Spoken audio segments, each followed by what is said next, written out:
Okay, again, welcome. This is the Niche Employee Show, the Niche Employee brand, helping employees create a personal brand for themselves. Helping employees create a personal brand for themselves.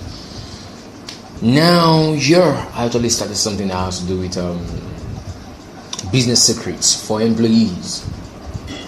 Now, why am I doing this? I've discovered that most employees don't know or don't believe they can build businesses even as employees. Now, most of the examples I have might seem big, but it's the same principles that play out. How is Ronaldo able to manage few businesses? He has been able to, maybe to an extent, not create by himself, but then he's been part of it. Yeah.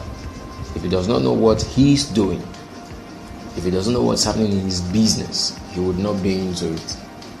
Someone might say, yeah, he employs the best guys to manage the business. Yes, it's still his business.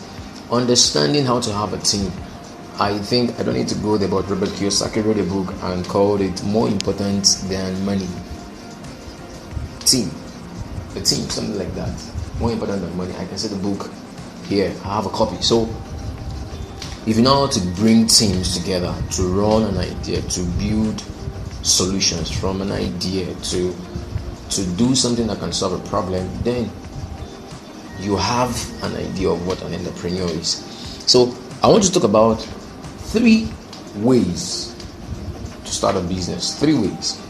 So many things we've heard, and all of them, none is more correct than the other. You can see examples of businesses that have thrived on each of these ways.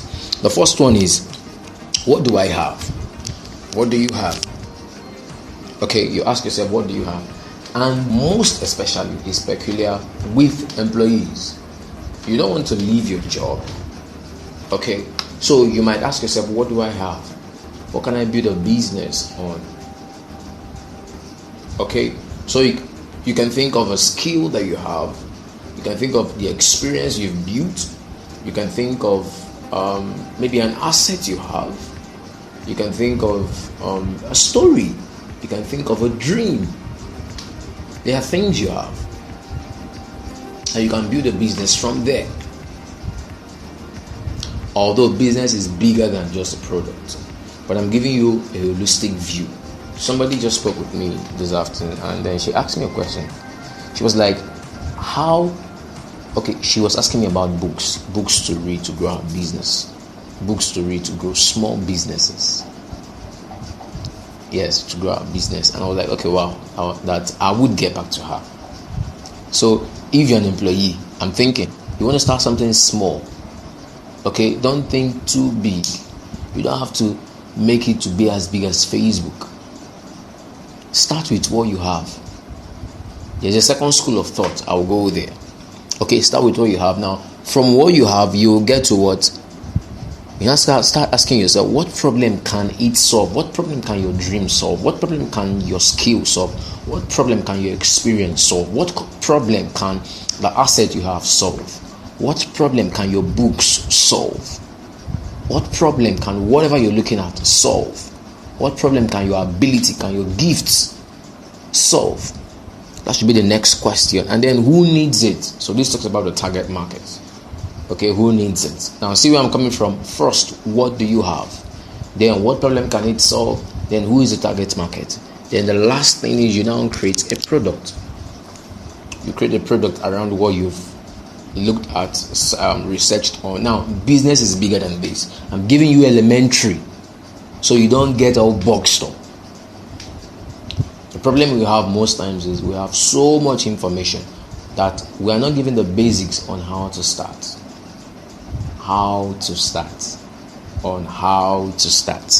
Okay, the second way is, who do I want to serve? For example, let me use myself as an example. I love teenagers. I love teens. Okay, and I've been asking myself, I've been trying to do it as a passion thing, and I'm seeing that it's not yielding the result I want. So I need to come from the business perspective. So I'm asking myself, who do I want to serve? Teenagers. So I'm starting with my target audience. Can you see that? Now the next thing it leads me to is, what problem do they have that I would like to solve? The career problem. The career problem is an issue. We don't have a major voice talking to teenagers about career, especially in Africa. We have them scattered, but then a major voice. Can you see that? So business is coming out of that. Our GNCs in school, they are doing their best, but then that's not enough. I applaud them, but I think we need something more holistic. Can you see? So who do you want to serve? Who do you love? What set of persons? Maybe grandparents, maybe pensioners, maybe widowers, maybe kids of pastors, ministers' kids, or old women. So you define your target market first. These are the people I want to reach out to. Then find a problem that they are having that you want to solve. Then go product around it. Then the last one is this. What problem do I want to solve? Can you see? What problem do I want to solve? I want to solve the problem of crime. Okay, I want to solve the problem of people not having enough money to start their business, which is funding problems for businesses, right? Now, if that's the problem you want to solve, you can now ask yourself, the next thing is, who is the target market? Who is having this problem? Who is having this problem? Who is having this problem? Once you have this put together, you can now get down to what product you need to create. So you create a product around it, and then you keep moving. Now, none of these can build a successful business. These few things I just said, none of it can build a successful business without extra work.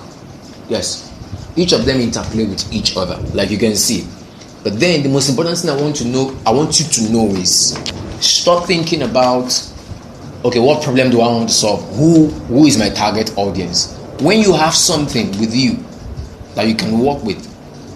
So if you have a skill, if you have an experience, if you have something you can work with now, I mean now, okay, start with that. Then you check any of the ways, which one matches with what you want to do, and you go ahead and do it. I hope you're following. So you go ahead and do it. So you don't assume that the way you get into business must be the same way somebody else is getting into business. No, fallacy, big lie. For most employees, the first is always, to an extent, is always the best. The easiest. Okay, because it starts with what you have. So you're not looking out for something else. Especially your experience, your skill, your ability, your gifts. You can start with it, and you're making progress. I hope you're learning something. Make sure you subscribe. I don't like asking persons to subscribe, but then I think it's important. If you enjoy it and then you're enjoying this, more of this will be coming up if you're an employee. More of this will be coming up to help you, grow a business. As an employee, you're working and then you're getting to do this, so it does not interfere with your job. Now, when you feel it's time to leave, you can easily leave. Yep.